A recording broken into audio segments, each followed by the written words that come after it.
Hello, we're gonna get to the second part. Just gonna finish off the roof, and then we're gonna start adding some doors and windows. And once again, without further ado, let's not beat around a bush. Let's just get right involved. Okay, so as you remember, we've attached a mirror modifier here, and what we didn't finish off with is to just drag out a bit of this roof like that. And that's what we're going to do. If you select these faces and these two faces, hit 3 and then 5 to isometric again, and then press E and just extrude it out a little bit. Damn it. Yeah, so E and then out, and then just press GZ, and we're just going to line it up manually. We could have done it. We could have done this at the same time, but never mind. Let's just do the back anyway. We're not going to focus on the back, but might as well have a look at it, right? So same again, E to extrude, and on the Y, if it's not going directly out, then just do it on the Y. And I just noticed that these two don't match, so I'm going to deselect these and just sort this out because they're a bit bent there. GZ. Let's have a look. Let's have a look. See, GZ. Gosh, how's the math? Alright, press 5. I'm out of isometric. Okay, so first of all, we're going to make the circular window at the top. But what I like to do is I like to do these things with as few. I'm going to need to tell you what I'm doing. That's the point, Nick. I like to do it with as few cuts as possible to make a circle. So I'm putting a loop there, a loop there, a loop there. I could have just pressed Control R and then 3, but that's one way of doing it. I want one in the middle, and I think what we've got to remember is that this is mirrored. And the reason I'm saying that is because you will see. What I'm going to do is make a square here. So these two faces, as though these 4 faces were here. I want a square. And the reason being that when I take this vertex, and I'm going to go back straight into into front view, 1 and then 5 to be an isometric. And I'm just going to drag that down and then drag this one up. And I've created half a very angular circle, but that we will sort out with the subdivision modifier when we get there, but that is not of any importance at the moment. So select these two faces. I'd never like isometric. I've just pressed 5 to go back into normal, and this is what we need to do. There are times when you need to apply the mirror modifier, make an action, and then delete half of it and reapply the mirror modifier. That's what we're going to do here, because I'll show you why I'm going to do this, because if I press I because I want to inset, so I want that frame again. So if I press I, see what happens. As I mirror this, I'll show you. If I inset that and then extrude backwards, you see I've now got this thing in the middle that I do not want.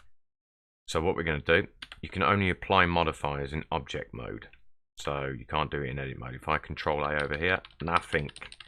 Wasting your time. But so you need to be in object mode. So we're going to apply the mirror modifier, and now we have a complete thing, which is good because I'd like to edit this. So I'm going to grab these 4. This is going to be dependent on how much you've done, how much movement you've done. I mean, with your piece, your vertices. I think it's just not as. I want it a bit closer to round. That'll do it. I just pressed S and scaled them all together there. Yeah. So now when I insert with I and then extrude and just push back, I'm just extruding on the Z and the Y. I don't know why they're all too far. Why is that? E on the Y, so I extrude on the Y. Big. And while we're here, if you just double click to get this loop, this face loop, press E, bring it out. I did apply scale, didn't I? One very easy way is to, no, we don't need to do that. Ignore me. Okay. So to show you what that will eventually look like, if you go into your modifiers, and then down here you've got subdivision surface. You press that, and I turn this off. You see it's now a circle.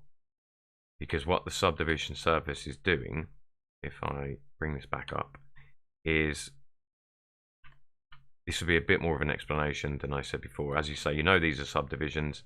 The subdivision surface is effectively adding more subdivisions. It's subdividing it without physically subdividing it. So to physically subdivide it, I'd press A, and then I'd right click, subdivide. I could do it that way, but it's going to cause all manner of problems, so I don't do it that way. So the subdivision will smooth between points. So between these 2 points, these points and these points, there's not a great deal of movement. There's no edges, there's no loops in between these points and these points. So when you turn the subdivision on, it's rounded between them. That's the point it's trying to add. So basically this has gone, it's cut it in order for it to be able to round it. If I applied this subdivision surface in thingy mode and then tab again, you'll see it's added one extra cut in the middle between these and these. The more, if we control Z, yep, before we've done that, if we did 2 levels in the viewport, and although I don't think it's important for the, no it is, so 2 levels on the viewport, if we apply it now and go back in, it's added, well, 3 cuts. I don't know how that works. But you see what I'm saying? The more it goes up, the more smooth this will get. So I'm going to control Z until we had not applied subdivision surface. And right now we don't need it on, so we might as well delete it. But that's just to let you know how we're going to get this circular when it looks so naff. What are we on? 7 minutes. Okay.